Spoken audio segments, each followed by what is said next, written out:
Hello everyone. Do you still get jealous?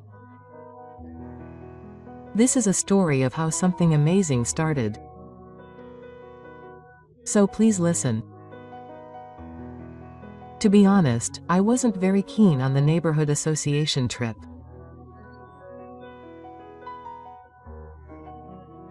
After all, I was not good at group activities.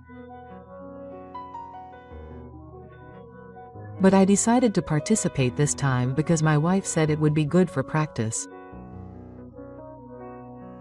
My wife says that sometimes it's a bit of a joke.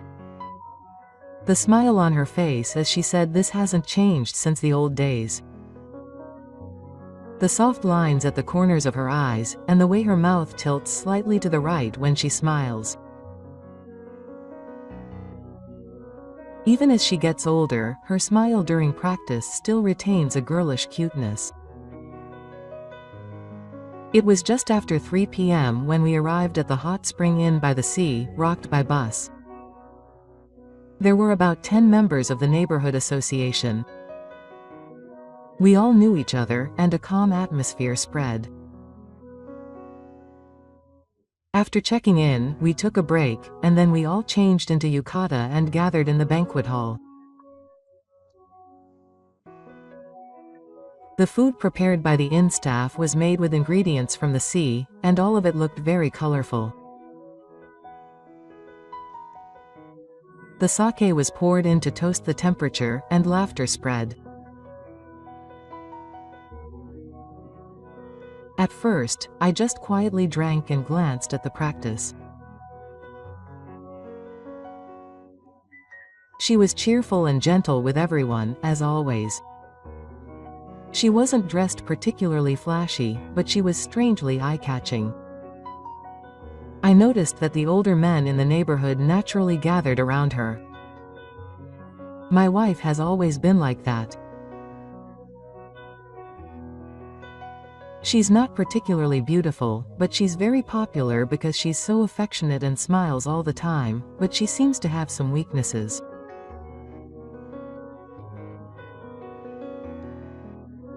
Maybe it's because of that aura that the other person wants to get one step closer to her. I looked at it with a feeling of pride, rather than jealousy. I didn't feel bad about the fact that my wife was seen as cute by someone even at this age.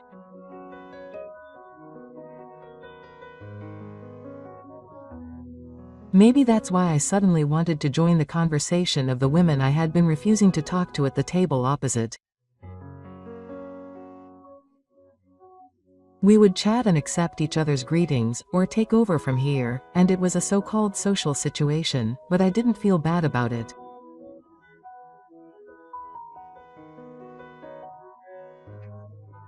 However, as time went on, I noticed that the beautiful wife who was still in her mid-50s was gradually getting closer to me.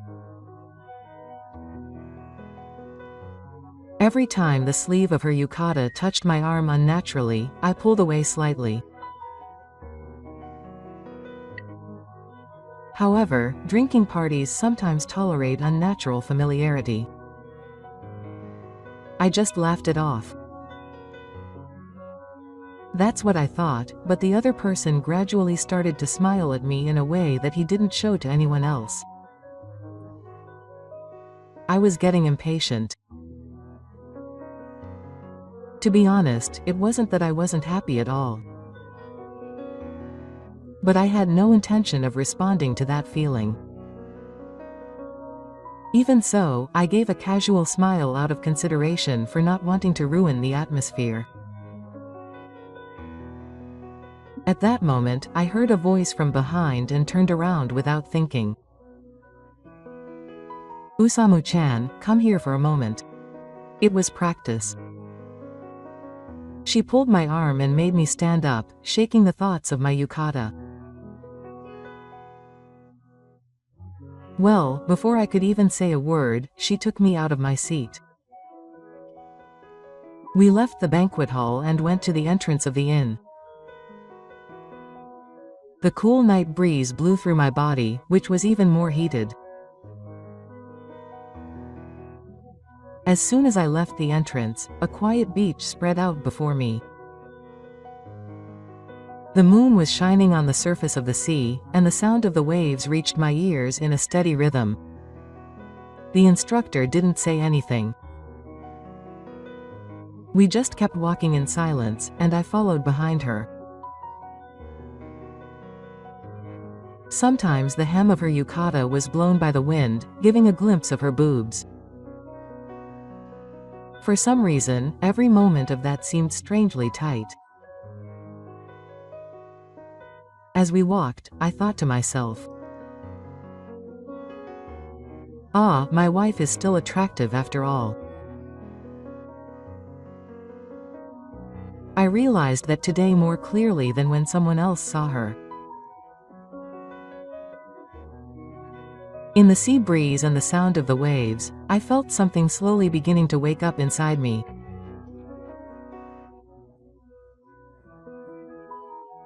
The sand on the beach still seemed to retain a little of the heat from the day, and the soles of my feet were slightly warm through my yukata.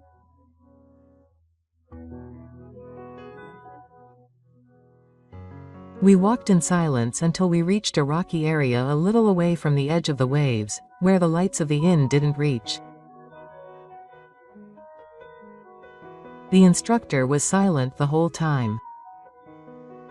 I didn't know what she was thinking. Was she angry, dumbfounded, or just wanted to get some fresh air? Still, I didn't have a chance to say anything, so I kept my mouth shut. But I knew. Kiko had seen the scene where I was being held by someone at that time. She saw, felt, and couldn't keep quiet.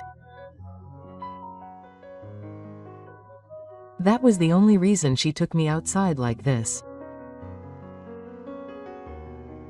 When we arrived at the shadow of a rock, the practice suddenly stopped. The smell of salt had become a little stronger, and the wind had changed to one from the sea. Standing there, she turned around and spoke. "Why were you grinning?" I think her voice was more lonely than angry. I couldn't answer right away. To tell the truth, there was no clear reason. I just went with the flow. But I knew that was the worst thing. Even if I said that I had no intention of doing that, I thought to myself that it would only sound like an excuse. But Kiko immediately retorted, "I'm not clingy." She sounded a little angry, but there was a hint of a whining tone at the end of her words.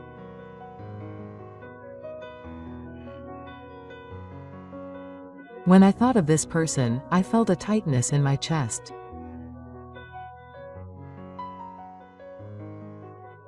I gently placed my hand on her shoulder.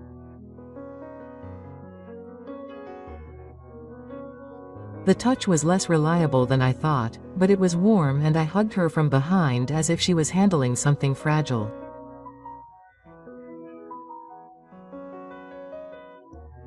Her body was tense at first. I thought she might tell me to stop. And she said to me quietly but surely to talk, but I didn't let go right away.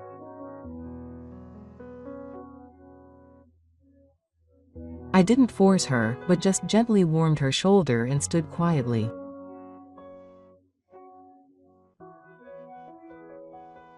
I could feel the heartbeat of the training coming through my chest. Her breathing slowly calmed down. And then she relaxed. At that moment, I naturally moved my face closer. Before I knew it, our lips were touching. It had been so long that I was even confused at first. But it was definitely the first step for us to touch each other beyond a long time. It was the first kiss in 7 years. Even though it was just that, my heart got hot and my hands trembled a little.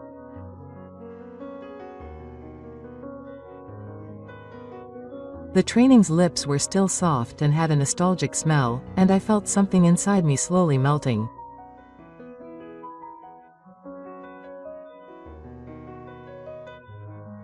At that time, I felt like the salt and the wind were all quietly supporting me. Such anxiety made something between us heat up as if it was pouring fuel on the fire. Our hearts and bodies are getting closer and closer.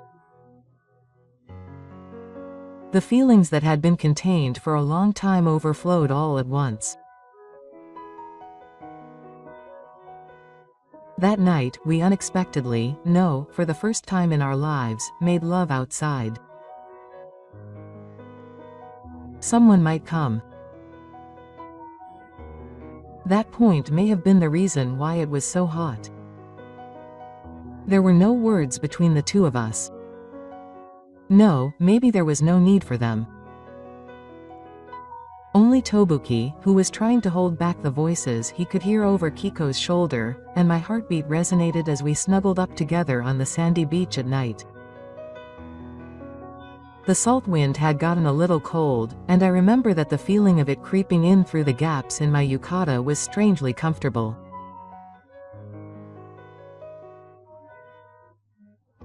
The heat that still remained deep inside my body and the retreat of that coldness seemed to highlight the feeling of being even more alive. Keiko was silent with her face down.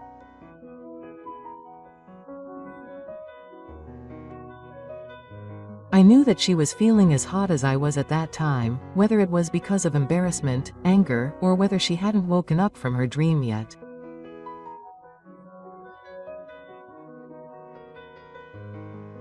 "Shall we go back to the room?" When I called out to her, Keiko nodded slightly. Her eyes were still watery, but somehow she seemed satisfied. We walked quietly together through the inn's corridor. The once bustling banquet hall was already quiet, with no one passing by. When we returned to the room, put our yukata back on, and lay next to each other on the futon, I couldn't help but want to touch her again. I gently placed my hand on her. She looked surprised and frightened for a moment, but then turned her body toward me. There were no words. That was enough. We both felt as if we were young, or even more passionate than we were then. Every time our skin touched for the first time in a long time, we shared everything, as if we were reaffirming each other's existence over and over again.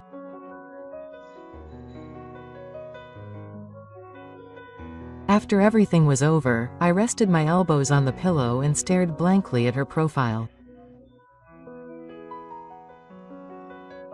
The moonlight filtered into her hair, gently touching her.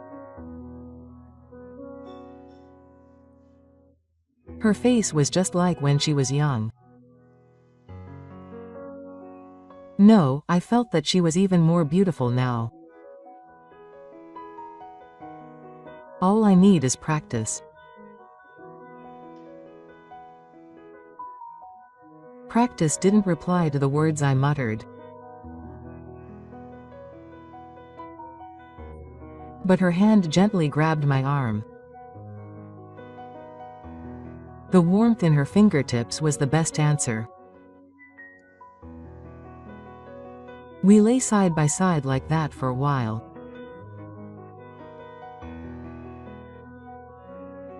It was a quiet time where the sound of the clock and the sound of the wind outside all felt far away.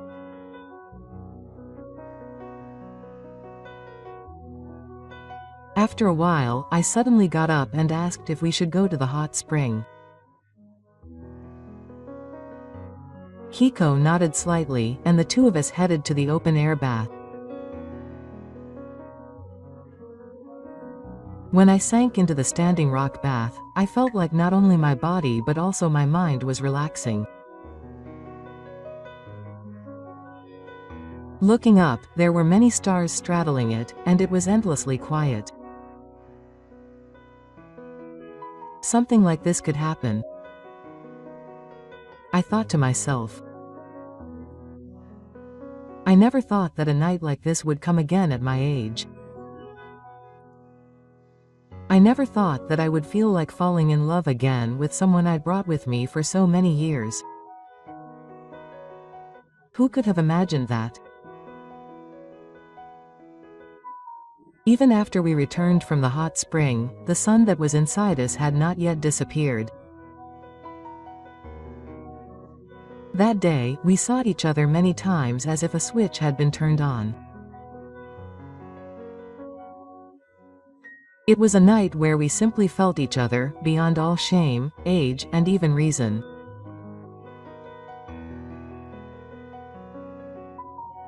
I slowly opened my eyes to the light that was shining through the gaps in a sacco.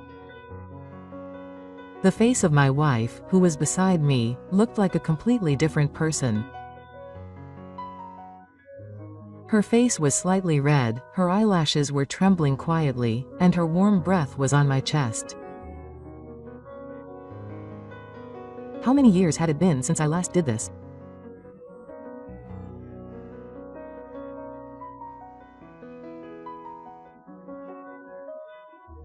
I suddenly started to worry that the last time I stared at my wife's face like this was just a dream, but her hand was gently placed on my arm, and the fact that we were pressed together in the futon gently told me that it was all real.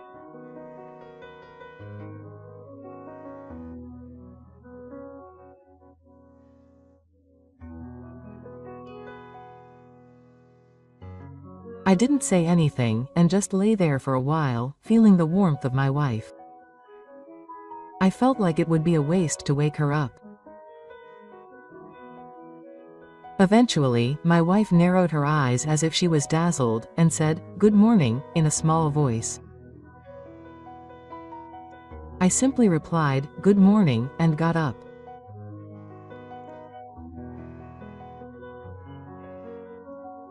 When I asked her if she wanted to get ready and go for breakfast, she nodded, her face a little red.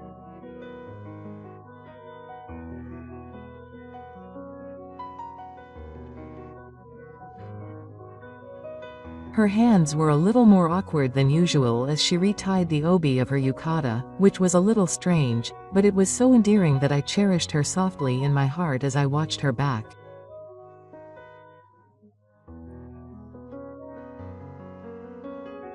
I realized that what happened yesterday really wasn't a dream. When we entered the breakfast hall, several couples were already seated. The wife who was sitting a little closer to us yesterday was also sitting next to us. As soon as she saw us, she turned towards the instructor and supported something.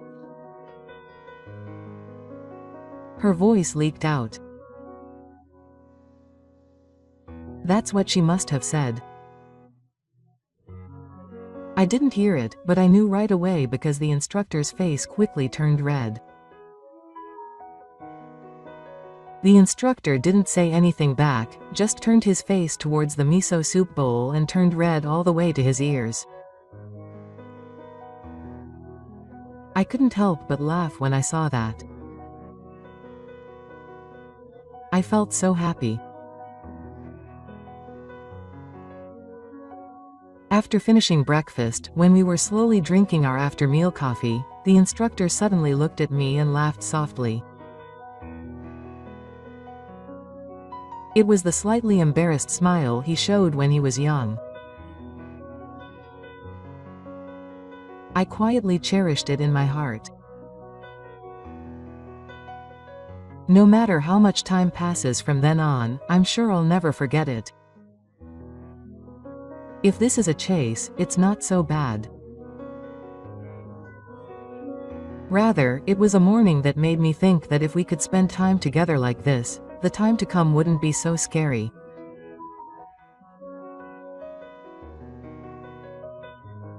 And I once again clearly engraved it in my heart.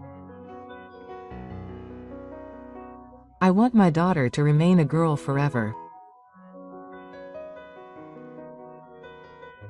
And that I'm not done being a man yet. That's what I thought at the end of the trip. What did you think? Have you ever been outside? If you've had any crazy experiences, please let me know in the comments. See you next time.